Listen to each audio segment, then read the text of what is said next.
बघा बघा बघा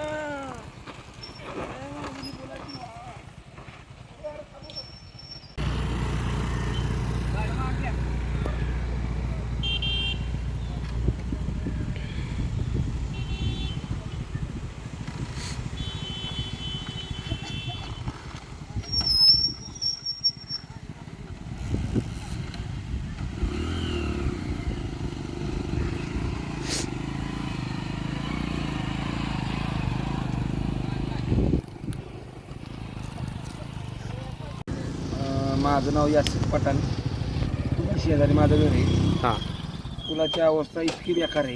1.5 वर्ष झालं. दीड एक वर्ष होत आलं कमीत कमी की हा एक जसं इकडं त्याची 2 बांधले ती तसं हा असं काम पडून राहिले आणि अपघात इतकं झालेलं नाही म्हणजे 15-20 अपघात झाले आणि म्हणजे रोज काय ना काय घडते. हां. प्रशासनाला एकच विनंती आहे आता कामावर लक्ष ठेवलं पाहिजे कारण की बेकार होत चाललं आहे. मग आता लेडीज कॉलेजचं इथं शेजारी कॉलेज आहे. कॉलेज म्हणजे पोरं पोरी गाडी वगैरे घेऊन येते. किती वेळा पडली किती वेळा काय झालं तरी त्याला काय कोण लक्ष घालत नाही. माझी विनंती सरकारला इथे लक्ष घालावं. वाघोली हा जे पोलाचं काम केले त्यांनी झालं ते बायपास त्यांनी व्यवस्थित काढलेलं नाही. यासाठी इथं सारखं पडापड धडाधड होती. इथं दवाखाना सरकारी पिंपोडला आहे. आम्हाला वाघोला कुठं दवाखाना सरकारी मोठा दवाखाना काय झालं तर कसं जायचं. सोनके मार्गाचा रस्ता सोनकेचा बी खराब झालेला आहे. सगळं खड्डंच आहे तिकडं.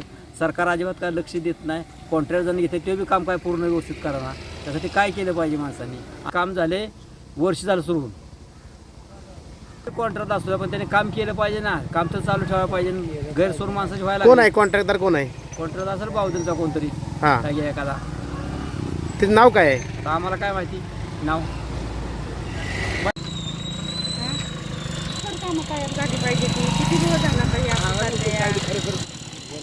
5-6 महिने वर्ष झालं बंद आहे. ते लोक जातात किती पडलेत किती काय झालं पाहिजे.